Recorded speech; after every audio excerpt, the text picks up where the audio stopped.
Psychanalyste, philosophe, trans, enfant adopté, vous n'avez jamais été à la place à laquelle on vous a assigné au départ et vous avez comme joué à votre insu avec l'imposture en vous référant par les textes de Freud et de Lacan à un autre qui n'existe pas mais qui n'existe jamais. Vous criez à l'injustice au nez d'une société qui marginalise, discrimine, assassine les différences, se réfère encore et toujours au Saint-Esprit binaire, voire machiste de structure. Sarah Aviva-Gerbeau, qu'est-ce que c'est, à votre avis, la tyrannie ? Bonjour. Tout d'abord, la tyrannie, me concernant, peut-être que dans le parcours qui a été jusqu'à présent, jusqu'à maintenant le mien, eh bien, la tyrannie relève principalement d'une impossibilité lorsqu'on est jeune adolescente, adolescent, lorsqu'on est jeune adulte, une impossibilité à s'autoriser face à une famille, face à une structure liée à une éducation, à une codification sociale. À tout ce qui vous environnait donc à l'époque, une impossibilité de vous affirmer, de vous accepter, qu'est-ce qu'on pourrait dire ? C'est-à-dire que dans ce terme que j'ai utilisé, le fait de s'autoriser, il y a bien entendu l'acceptation de soi, mais aussi ce qui est difficile, c'est le fait de se trouver, lorsqu'on a été abandonné comme je l'ai été, se trouver sans filet, en quelque sorte. C'est sans parachute, on dit souvent. Ça n'est pas un parachute doré, c'est sans parachute. C'est un peu différent. Et vous vous retrouvez là, donc, dans un interdit fondamental à cette époque, quelque chose qui interdit, donc, finalement, de vous accomplir. Oui, l'interdiction est au-delà du fait que moi j'ai été abandonnée et adoptée, elle relève aussi d'une interdiction de liberté. C'est ça. La grande interdiction est liée à une impossibilité de s'émanciper. La liberté de vivre, qu'est-ce qu'on pourrait dire, votre sexe, de vous délivrer de votre assignation ? C'est ce que vous avez ressenti ? Oui, alors il y a cette double problématique, d'une part liée au fait d'adopter un enfant, donc il y a une assignation assignation bien sûr en fonction du sexe biologique. Il y a un rêve qu'avaient vos parents, vos parents adoptifs, un rêve en adoptant l'enfant. Hein ? Tout à fait. Lorsqu'on dit que des parents qui ont un enfant biologique déjà projettent, on dit ça en psychanalyse, ils imaginent déjà avant que l'enfant ne soit conçu génétiquement et inconsciemment, sur tous les plans, ils imaginent déjà l'enfant ou les enfants, le cas échéant, si c'est des jumeaux ou des jumelles.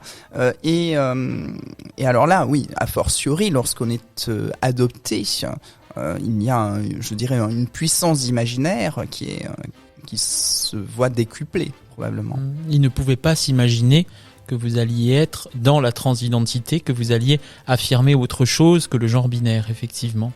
Mais Sarah Aviva-Gerbeau, justement, au fur et à mesure de votre vie, avez-vous perdu vos rêves, vos illusions ? Alors, j'imagine que quand un pouvoir oppressif vise notre tête à ce point-là, il y a de quoi être désabusé. Alors, oui, concernant les rêves, je pense que en dépit de la difficulté que représente sociologiquement et politiquement la transition, il y a chez moi, mais bon, ça m'appartient, une accroche très forte du côté, disons, capitonnage, quelque chose qui relève d'une insistance dans le fait de rester accroché à mes rêves à 41 ans, bientôt 42. Je suis dans... Vos rêves d'enfant ? Ah oui, bien sûr. Et alors, ces rêves... Le rêve du prince charmant ? Ah mais alors là c'était extrêmement éloigné. Hein. Non, jamais formulé comme tel. Mais quelle tête il a, le prince charmant, pour vous ? Non, je ne sais. Déjà, je le genre au masculin, peut-être pas. Une tête de livre, non. Une tête de. Ouais. Non, mais c'est particulier parce que je crois que à travers ma situation, il y a véritablement un imaginaire qui a été constitué, mais c'est plutôt un imaginaire familial lié à mes origines méditerranéennes en réalité. Oui. Et j'y songeais ce matin, je pensais à ça, et disons que le hiatus, le clivage, ce décalage s'est joué sur le plan d'une ambiance qui n'était pas celle à laquelle, enfin l'ambiance qui pouvait résonner dans mon imaginaire, dans ma fantasmatique personnelle. Donc ça ne résonnait pas. Et alors là, le fait de changer de genre, de me projeter très très tôt, je dirais entre 5 et 9 ans, dans un autre corps au fond, dans un nouvel étayage, on pourrait dire en psychanalyse, enfin étayer, disons quelque chose, puisque j'ai commencé par me travestir, par aller vers des vêtements féminins, des choses comme ça. Et donc toutes ces choses-là étaient liées dans mon imaginaire au fait d'aller vers un autre corps, et un corps qui en l'occurrence renvoyait à la mer, renvoie toujours à la mer, donc à la mer d'une manière poétique et à la Méditerranée. Le philosophe Paul Preciado dit que son corps est la chose la plus publique qui soit. Est-ce que vous, en tant que philosophe trans, vous avez le sentiment d'avoir un corps public ? Alors, oui, à propos de Paul Beatrice Preciado, il se fait que lui est plus dans un axe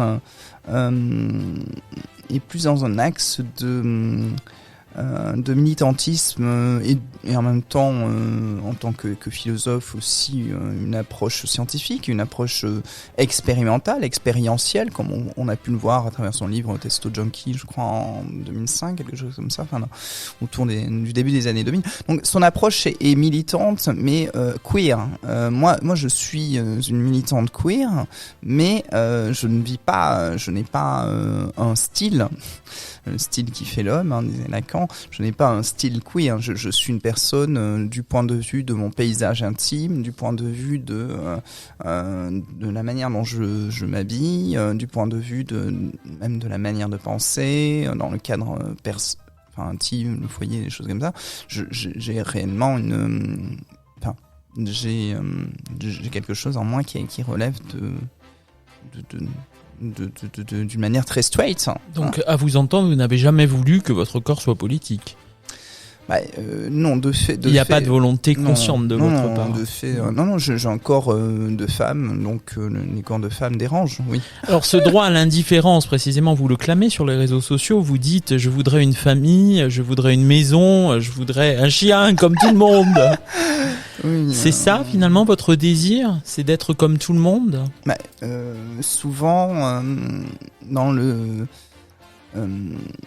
la population LGBT, dans le milieu LGBT, dans la communauté, il y a deux choses qui se présentent. Soit un désir de différenciation queer, précisément, ou queer, ou qui peut se référer à une culture subversive, à une culture, ce qu'on appelait à l'époque une subculture, de manière très contestable aussi, mais une culture alternative, voilà, je crois qu'on disait subculture, je sais plus, culture alternative en tout cas. Et donc moi ce n'est pas à ce niveau-là que ça se joue, c'est plus donc dans cette différenciation là, non, ça n'est pas là, c'est plus dans le fait, ayant un handicap visuel, une carte d'invalidité liée à mon handicap visuel, c'est bien plus le fait de vivre d'une manière non repérable, je dirais, dans l'effacement, un petit peu comme moi j'ai beaucoup lu Maurice Blanchot quand j'avais 20 ans. Ça m'a marqué, c'est une chose qui m'a marqué. Oui, c'est ça. C'est-à-dire dans l'effacement, Ah oui, dans le fait qu'on vous oublie, qu'on vous lâche les basques. tout à fait. Il y aurait une idée d'un mariage un jour dans une calèche, ça vous dit? Ou ailleurs, qui sait. Enfin, non mais non mais c'est très là on attend le climax de l'hétéronormativité. Oui, mais c'est ce que vous êtes en train de me dire. Je la vois quand même poindre, hein, cette hétéronormativité tant désirée. Oui, oui. Bon, après, on ne choisit pas ses désirs, on ne choisit pas sa sexualité, on ne Oui. choisit pas sa libido. Mais la volonté du désir, alors justement, où elle va pour vous, Sarah Viva Gerbeau? La volonté du désir, eh bien, je pense qu'elle pointe du côté oui, tout simplement de la reproduction, enfin de cette mère que je n'ai pas connue, hein, la mère biologique. Oui. Donc il y a un nœud qui anime particulièrement ma vie, qui anime particulièrement mon être, un pli, on pourrait dire, qui est cet entrelacement entre la mère fantasmée, enfin que j'évoquais précédemment, la mère fantasmée et donc absente et ainsi toujours constitutive d'un manque et dans le même temps la recréation d'un corps. Alors tout ça, et on peut se dire oui, tous les jours je me dis mais c'est aller tout droit en direction d'un mur, parce qu'en psychanalyse bon, on se dit il n'y a pas de reconstruction comme ça, enfin il y a dès lors qu'une chose est Il s'agit de faire avec. il s'agit de faire avec. Dès lors qu'une chose est réalisée ou un trauma est passé, enfin une chose, bon c'est passé. Oui. Alors faire avec, oui, mais comment? Alors là effectivement, moi je suis dans une forme de solution tout de même. Merci Sarah Viva Gerbeau. Si.